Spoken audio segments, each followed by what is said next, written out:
اعوذ باللہ من الشیطان الرجیم بسم اللہ الرحمن الرحیم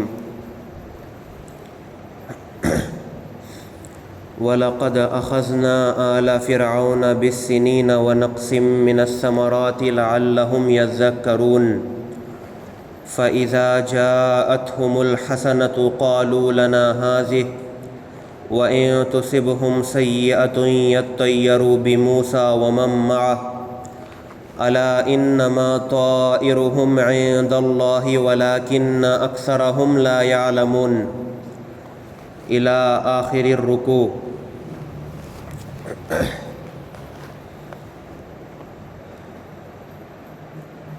پچھلی آیات میں ایک بات یہ بیان کی گئی تھی کہ کسی علاقے میں غلط انسان کا حکمران ہونا بری بات نہیں ہے، تو اس کا مطلب یہ تھا، جو صحیح مطلب تھا، کہ زمین اللہ تعالیٰ کی ہے۔ اس سے ہمیں یہ نہیں سوچنا چاہیے کہ زمین اللہ کی ہے تو اللہ اپنی زمین میں غلط آدمی کو کیوں حکمران بنا رہے ہیں، کیونکہ اللہ تعالیٰ کبھی کسی وجہ سے اور کسی سبب سے ظالم حکمران کو بادشاہ بنا دیتے ہیں۔ جب کسی علاقے میں لوگ برے ہوتے ہیں تو اللہ تعالیٰ ان پر عذاب کے طور پر ظالم حکمران کو لے کر آتے ہیں۔ تو کل جو آیت آئی تھی کہ اللہ تعالیٰ جس کو چاہتا ہے اس کو اس کا بڑا بنا دیتا ہے، تو اس کا معنی یہی تھا۔ اب آج کی آیات میں اللہ تعالیٰ نے فرعون پر جو عذاب، چھوٹے چھوٹے عذاب دیے بڑے عذاب سے پہلے، ان کو بیان کیا گیا ہے۔ جیسا کہ آپ نے شروعات میں سنا تھا کہ اللہ تعالیٰ کسی قوم کو ایک دم ہلاک نہیں کر دیتے، پہلے اللہ تعالیٰ ان پر مصیبتیں ڈالتے ہیں تاکہ جو لوگ مصیبتوں کو دیکھ کر سدھر جائیں وہ سدھر جائیں، اور پھر اللہ تعالیٰ اچھی حالت کو لے کر آتے ہیں تاکہ جو لوگ اچھی حالت کو دیکھ کر سدھر سکتے ہیں وہ سدھر جائیں۔ تو فرعون جو اتنا بڑا ظالم تھا، اس کے ساتھ بھی اللہ تعالیٰ نے ایسا ہی معاملہ کیا۔ تو اللہ نے ارشاد فرمایا، وَلَقَدْ أَخَذْنَا آلَ فِرْعَوْنَ بِالسِّنِينَ وَنَقْصٍ مِّنَ الثَّمَرَاتِ لَعَلَّهُمْ يَذَّكَّرُونَ، اور ہم نے فرعون کے لوگوں کو قحط سالی اور پیداوار کی کمی میں مبتلا کیا تاکہ ان کو تنبیہ ہو جائے۔ یعنی پہلے جو چھوٹا عذاب جو آیا وہ اس طرح آیا کہ ان کے اوپر قحط پڑا، اور کتابوں کے اندر آتا ہے کہ یہ قحط 7 سال تک چلتا رہا، اور اسی طرح سے ان کے اندر قحط کی وجہ سے جو چیزوں کی جو پیداوار تھی وہ کم ہو گئی۔ وہاں پر جو پیداوار تھی وہ بہت ہی اچھی تھی، وہاں پر کئی طرح کی فصلیں اگتی تھیں، لیکن اللہ تعالیٰ نے ان پر عذاب ڈالا تاکہ وہ نیک راستے پر آ جائیں۔ فَإِذَا جَاءَتْهُمُ الْحَسَنَةُ قَالُوا لَنَا هَٰذِهِ، مگر نتیجہ یہ ہوا کہ اگر ان پر اچھی حالت آتی تو وہ کہتے کہ یہ تو ہمارا حق ہے۔ یعنی جب ان کے اوپر اچھی حالت آتی تو وہ یہ نہیں سوچتے تھے کہ یہ اللہ کی طرف سے نعمت ہے، اللہ نے ہم پر اچھی حالت ڈالی ہے، بلکہ وہ کہتے کہ یہ تو ہمارا حق ہے، ہم کو یہ ملنا چاہیے۔ وَإِن تُصِبْهُمْ سَيِّئَةٌ يَطَّيَّرُوا بِمُوسَىٰ وَمَن مَّعَهُ، اور اگر ان پر کوئی مصیبت پڑ جاتی تو اس کو موسیٰ اور ان کے ساتھیوں کی نحوست قرار دیتے۔ یعنی انہوں نے یہ ایک ڈبل سٹینڈرڈ اختیار کیا تھا کہ اچھی حالت آتی تو کہتے کہ یہ ہمارا حق ہے، اور جب بری حالت ان کے گناہوں کی وجہ سے ان پر آتی تو کہتے کہ یہ تو موسیٰ اور اس کے ساتھیوں کی نعوذ باللہ نحوست ہے کہ ہم پر یہ مصیبت آئی ہے۔ الا انما طائرهم عند اللہ ولکن اکثرهم لا يعلمون، خبردار یہ تو خود ان کی نحوست تھی جو اللہ کے علم میں تھی، لیکن ان میں سے اکثر لوگ جانتے نہیں تھے۔ یعنی جو ان پر عذاب آتا تھا وہ ان کی نحوست سے آتا تھا، یہ موسیٰ کی نحوست نہیں تھی۔ وَقَالُوا مَهْمَا تَأْتِنَا بِهِ مِنْ آيَةٍ لِتَسْحَرَنَا بِهَا فَمَا نَحْنُ لَكَ بِمُؤْمِنِينَ۔ اب یہاں پر موسیٰ علیہ السلام سے ان لوگوں نے کہا کہ تم ہم پر اپنا جادو چلانے کے لیے چاہے کیسی بھی نشانی لے کر آ جاؤ، ہم تم پر ایمان نہیں لائیں گے۔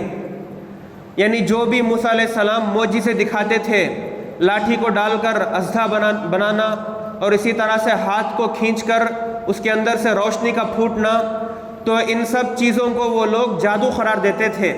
اور کتابوں کے اندر آتا ہے کہ فرعون کے زمانے میں جادو کا بڑا چرچا تھا، اس کے زمانے میں جادو بہت ہی زور پکڑ چکا تھا، اور جو انسان جادو میں ماہر ہوتا تھا اس کی بہت عزت کی جاتی تھی۔ تو ان لوگوں نے اللہ کے نبی کے معجزوں کو بھی جادو قرار دے دیا اور کہا کہ تم کتنی بھی نشانیاں لے کر آؤ ہم پر جادو کرنے کے لیے، ہم تم پر ایمان کبھی بھی نہیں لائیں گے۔ فَأَرْسَلْنَا عَلَيْهِمُ الطُّوفَانَ وَالْجَرَادَ وَالْقُمَّلَ وَالضَّفَادِعَ وَالدَّمَ آيَاتٍ مُفَصَّلَاتٍ۔ اب اللہ تعالیٰ نے یہاں پر ان کے اوپر جو چھوٹے چھوٹے عذاب تاکہ وہ سدھر جائیں آئے تھے ان کو بیان کیا ہے۔ تو ہم نے ان پر طوفان بھیجا، یعنی پہلے ان پر طوفان آیا اور ان کی ساری فصلیں خراب ہو گئیں۔ والجراد، اور ٹڈی کو بھیجا۔ ٹڈی ایک طرح کا کیڑا ہوتا ہے جس کو انگلش کے اندر شاید گراس ہاپر کہتے ہیں، یعنی جس کو ہم لوگ انکھی مار چڈا کہتے ہیں ہماری زبان میں، اس طرح کا ایک کیڑا ہوتا ہے۔ اللہ تعالیٰ نے اس کو ان کے اوپر بھیج دیا تو وہ جو ہے آ کر بڑی تباہی مچاتا تھا۔ تو ہوا یہ کہ جب طوفان ان کے اوپر آیا تو ان لوگوں نے موسیٰ علیہ السلام سے کہا کہ تم اپنے خدا سے دعا کرو کہ وہ ہمارے اوپر سے طوفان ہٹا دے۔ تو موسیٰ علیہ السلام نے دعا کی، انہوں نے وعدہ کیا کہ اگر طوفان ہٹ گیا تو ہم تم پر ایمان لائیں گے۔ تو جب اللہ نے طوفان کو ہٹا لیا تو پھر وہ جو ہے ایمان نہیں لائے۔ پھر اس کے بعد اللہ تعالیٰ نے ان کے اوپر ٹڈی کا کیڑا بھیجا۔ پھر انہوں نے کہا کہ موسیٰ علیہ السلام سے کہ تم دعا کرو۔ تو پھر موسیٰ علیہ السلام نے دعا کی، پھر وہ ٹڈی ہٹ گئے، پھر یہ لوگ جو ہے ایمان نہیں لائے۔ اور اس کے بعد اللہ تعالیٰ نے والقمل، یعنی جوئیں جو ہوتی ہیں جوؤں کو بھیجا۔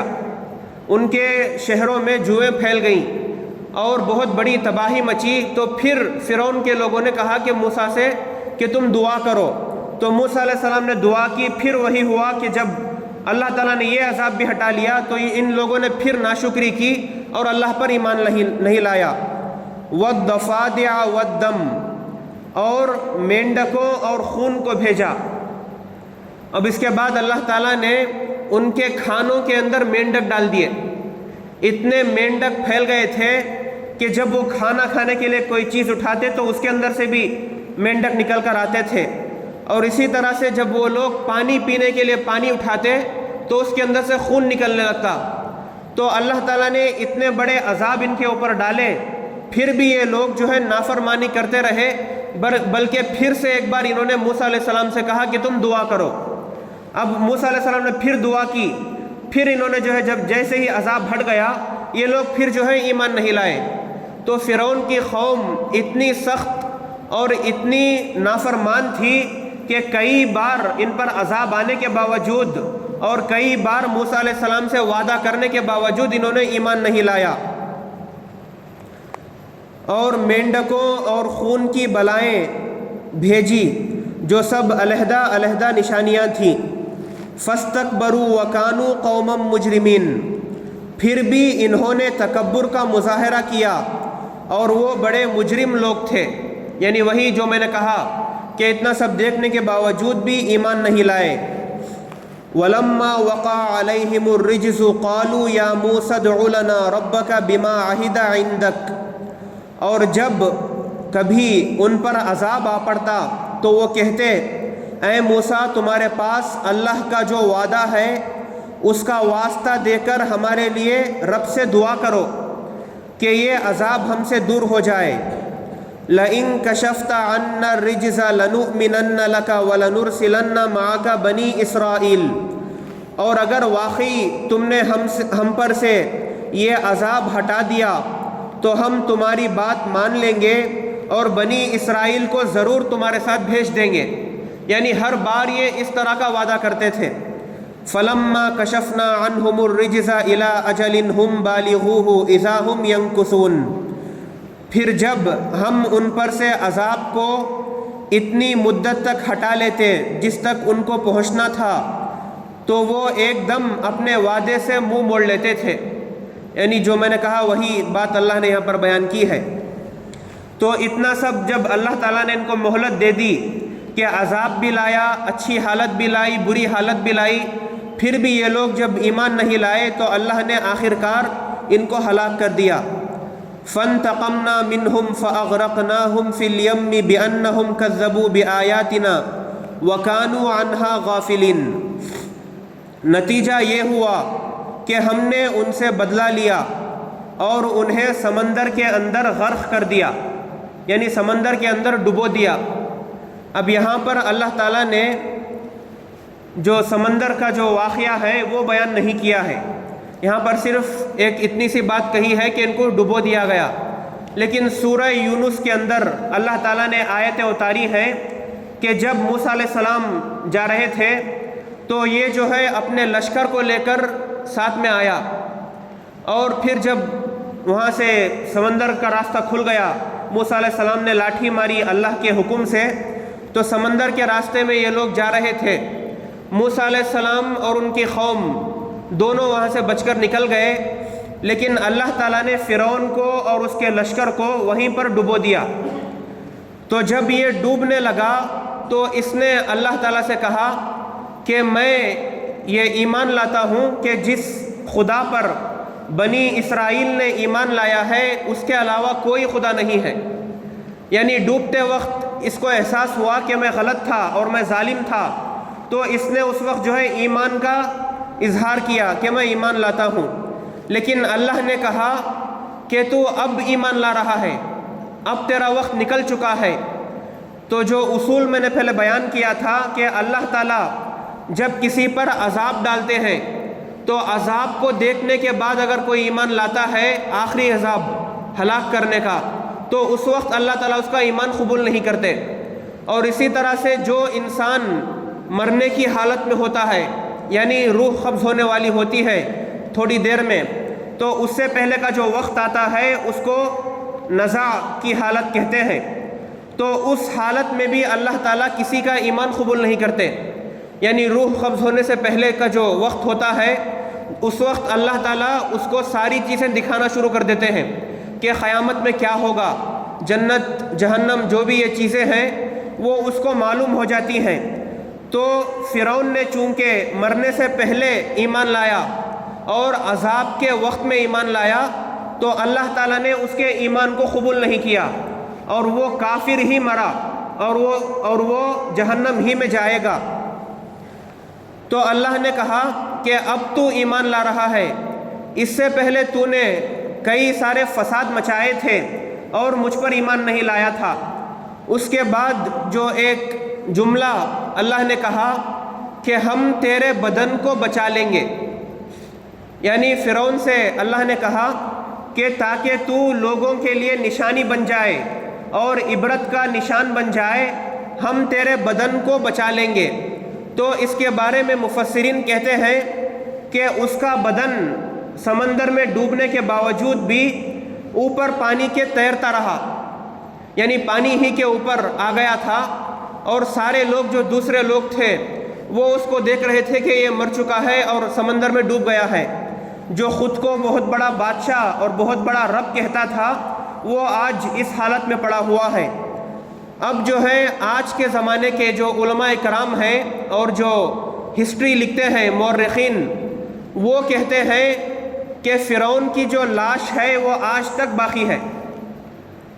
کہا جاتا ہے کہ مصر کے اندر ایجپٹ میں ایک شہر ہے جس کا نام قاہرہ ہے، وہاں کی ایگزیبیشن میں اس کی جو لاش اور بدن ہے اس کو رکھا گیا ہے، اور آج بھی وہ لاش ہمارے لیے اور سارے لوگوں کے لیے عبرت بنی ہوئی ہے۔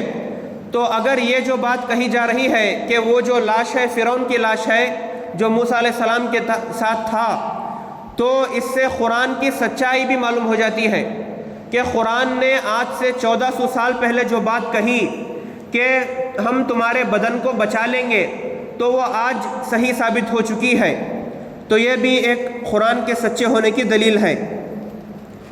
بِأَنَّهُمْ كَذَّبُوا بِآيَاتِنَا وَكَانُوا عَنْهَا غَافِلِينَ، انہیں سمندر میں ڈبو دیا کیونکہ انہوں نے ہماری نشانیوں کو جھٹلایا تھا اور ان سے بالکل بے پرواہ ہو گئے تھے۔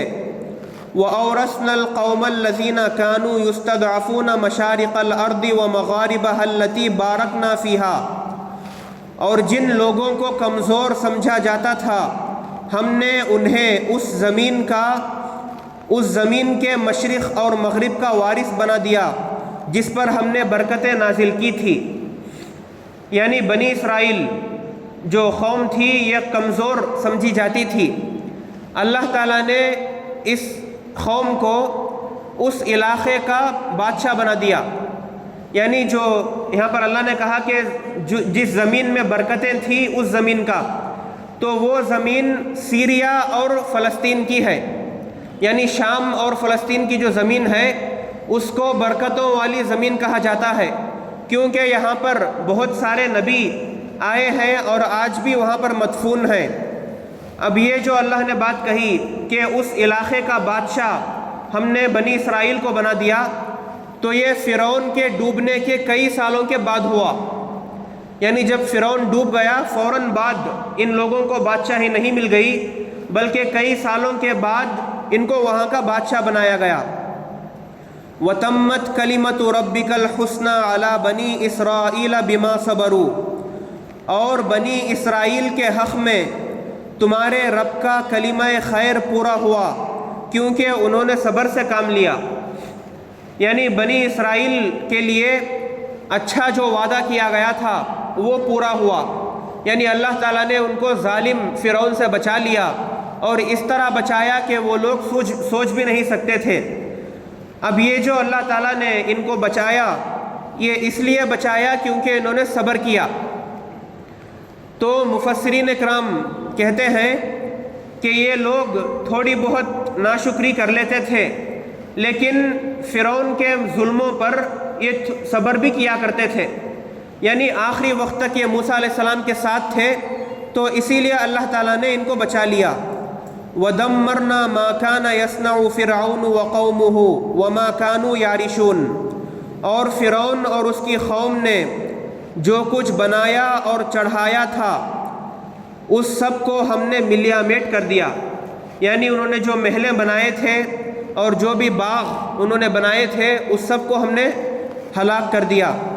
اب آگے کی آیات میں اللہ تعالیٰ نے بنی اسرائیل جو سمندر پار کرنے کے بعد اس کے بعد جو واقعہ پیش آتا ہے اس کو بیان کیا ہے۔ انشاءاللہ اس کا بیان کل ہوگا۔